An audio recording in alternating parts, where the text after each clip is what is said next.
1990년 9월 30일 날 한국과 소련이 역사적인 수교를 체결했습니다. 1992년도에 소련이 해체되고 러시아 연방으로 국가가 바뀌면서 한소 수교는 한러 관계로 이렇게 바뀌었습니다. 옐친 대통령 초기에 한러 관계에 대한 기본 조약이 체결이 됐고요. 2008년도에는 한국과 러시아 사이의 전략적 동반자 관계가 체결이 됐습니다. 수교를 하고 난 다음에 굉장히 많은 우여곡절들이 있었습니다. 양국의 무역이 롤러코스터처럼 올라갔다가 위기를 맞이하면 떨어졌다가 다시 또 반등하는 모습을 보여줬는데 위기를 회복하는 과정 속에서 양국 간의 교육이 이전보다 더 큰 폭으로 성장했다라고 하는 것은 굉장히 주목할 만한 것입니다. 양국 간의 협력의 보완성 또 잠재력이 여전히 충분하다라고 하는 것을 의미하는 것이고요. 우리 기업인도 그렇고 러시아 정부, 우리 정부의 노력들이 합쳐져 가지고요. 이런 위기를 한 번 더 도약하는 기회로 계속 삼아왔다라고 하는 것입니다.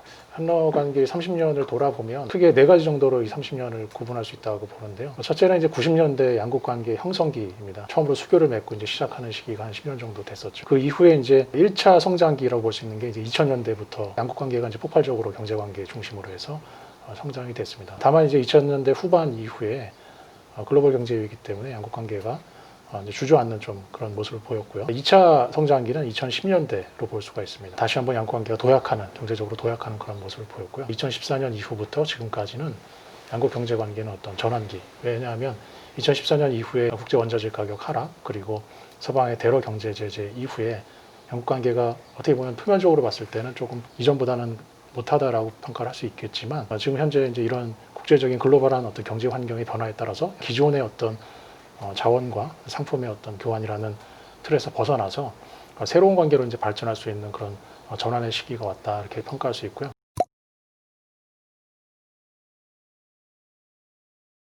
아무래도 이제 러시아의 경제적 구조에서 에너지 자원이 가지는 비중은 굉장히 높습니다. 러시아처럼 굉장히 큰 나라가 자원에 의존한 경제 구조를 가지는 것은 그렇게 바람직하지는 않습니다. 자원에 탈피한 어떤 새로운 경제를 갖다가 만들어야 되는 것이 굉장히 중요한 과제입니다. 무엇보다도 굉장히 많이 강조하고 있는 것이 디지털 경제입니다. 다른 국가와 비교했을 때는 디지털 경제 또는 IT 부분이 차지하고 있는 비중이 낮지만 최근 3, 4년간 굉장히 많은 성장을 이룩하고 있고 향후에도 국정과제로서 디지털 경제를 적극적으로 정부 차원에서 지원하려고 노력을 하고 있습니다. 러시아 경제가 기본적으로 자원에 지나치게 의존하고 있기 때문에 이를 벗어나기 위해서 이제 제조업 육성 정책을 정부 차원에서 적극적으로 벌이고 있는 것이고요. 또 한 가지 이제 불균등한 요소 중에 하나라고 보면 국토가 굉장히 넓기 때문에 모스크바 중심의 이제 서부 지역과 그다음에 시베리아와 동부 극동 지역에 경제력 격차가 굉장히 크게 나타나고 있습니다. 지역 간의 불균등이 이제 계속 심화되고 국가 차원에서 이제 이런 것들을 조정해야 될 필요성이 있기 때문에 극동 지역이나 시베리아 지역에 대해서 재정 투입을 강화하고 이를 통해서 지역 경제를 좀 균등하게 발전시키려는 그런 노력을 계속하고 있습니다.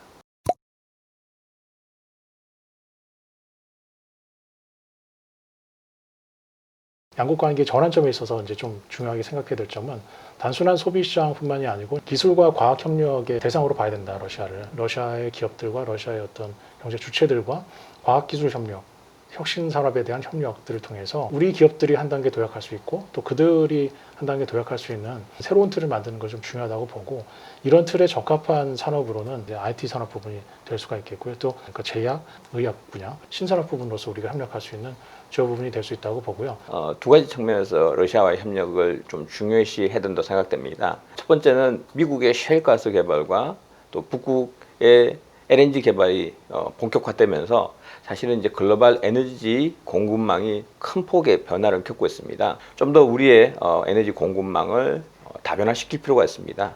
단순히 그냥 자원의 수입 통로만이 되는 것이 아니라 북극 항로의 기후변화로 인해서 운항이 상시화될 수가 있습니다. 그 과정 속에서 우리의 조선 산업의 수주도 늘릴 수 있고요. 북극 관련된 항만 인프라 개발에 우리 기업들이 참여할 수도 있습니다. 그런 식의 방식을 통해서 조금은 자원의 파생한 분야로 했던 협력을 좀 넓혀갈 필요가 있다고 생각이 됩니다.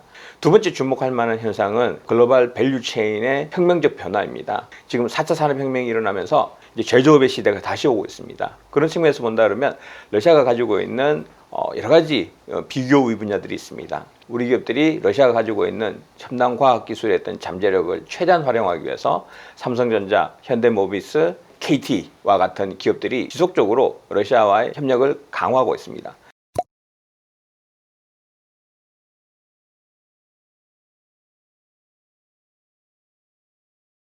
현대모비스는 자동차 분야의 이제 티어 1 부품 사업자고요. 자동차에서 티어 1 사업자의 이제 역할은 전체 완성차를 구성하고 있는 안전과 그 신뢰성, 품질, 그다음에 가격 경쟁력을 갖춘 시스템을 공급하는 역할을 이제 하고 있고요.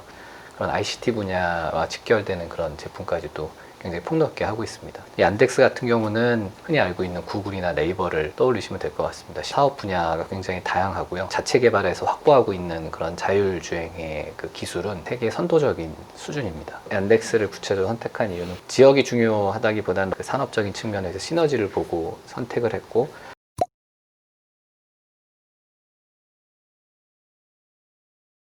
일단 회사 차원에서는 자동차의 그 안전과 그 양산성과 성능을 담당하는 자동차 부품 회사와 또 선도적인 그런 자율주행 기술을 갖고 있는 소프트웨어 중심의 IT 회사가 결합되는 그런 제휴로 보시면 될 것 같습니다.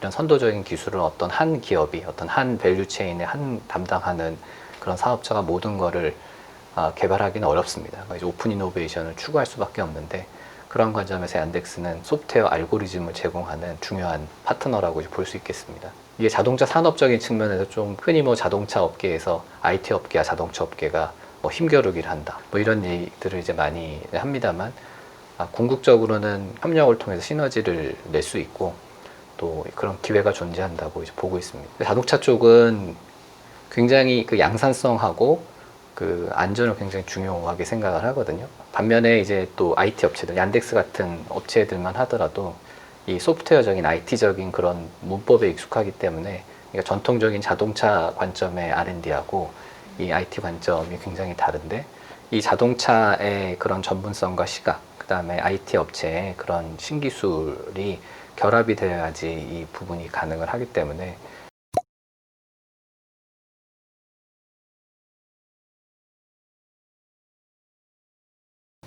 러시아도 과거에 이제 자원경제 중심에서 이러한 IT의 새로운 성장 동력을 찾는 측면에서 나아가고 있다고 보이는데, 규제나 정책은 그 속도를 따라잡으려고 노력을 많이 하는 것 같습니다. 일례로 지금 자율주행의 로보택시 사업을 러시아 내에서 얀덱스가 생각하는 방향으로 구현하는 데 있어서 정책이나 규제라는 그런 부분들이 완벽하게 정비는 아직 안 된 것 같고요. 그룹의 관점에서 그런 좀 애로사항이라고 한다면, 최근에 이제 러시아가 이 R&D 투자에 대한 부분들을 유치를 하기 위해서 그런 변화를 이제 많이 이제 하고 있는데, 과거에 이제 생산 기반의 투자와 좀 유사한 인력이나 어떤 설비나 시설이나 이런 부분에 대한 투자가 수반되는 걸 이제 R&D 투자로 이제 인정을 하는, 현재에는 그렇게 이제 알고 있는데요. 물리적인 에셋 중심의 투자도 있지만 지적재산권이라든지 또 기업에 대한 지분 투자라든지 이런 부분들이 러시아 내에서 포괄적인 R&D 투자로 인정받을 수 있는 그 정비가 되면 좋을 것 같고요.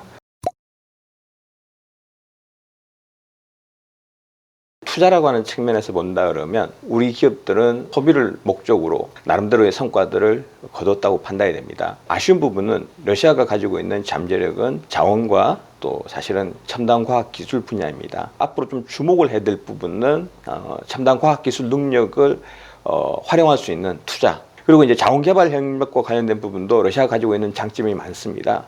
최근 러시아 정부가 추출하는 곳에서 부산물들을 보다 더 효율적으로 채집하는 능력, 안전하게 소비지까지 수출하는 것에 대한 관심을 또 굉장히 많이 가지고 있습니다. 정제하고 관리하고 하는 데 있어서 우리 기업들이 가지고 있는 경쟁력이 많다고 생각됩니다. 자원과 관련된 파생 분야가 워낙 많습니다. 추가적인 투자들이 일어날 수 있다고 생각됩니다. 단순히 이 러시아 시장을 러시아를 시장으로만 보는 어떤 관점이 아닌 기술 협력과 산업 협력이 어떤 대상으로 본다라고 하면 좀 더 많은 플레이어들이 좀 더 다양한 분야에서 크게 같이 활동을 할 수 있다라고 보고, 저희 코트라 산업과 기술 협력 데스크를 운영을 하고 있습니다. 묘관을 통해서 러시아 기업들과 어떤 기술 협력을 할 수 있는 방안을 함께 찾고 또 논의를 한다라고 하면, 우리 중소기업들이 러시아를 진출하고 또 새로운 분야를 찾고 시장을 넓혀가는데 저희가 이제 도움을 줄 수 있는 그런 부분들이 충분히 있다라고 보여집니다. 참고로 안덱스와의 전략적 제휴는 본격적으로 전략적 제휴에 대한 논의가 시작되는 단계라서, IT와 소프트웨어 분야에서의 그런 협력을 러시아를 포함한 그런 그 동부 유럽이나 그쪽에 상당히 발달되어 있는 그런 전문 인력을 활용할 수 있는 방안을 계속해서 검토를 하고 있습니다.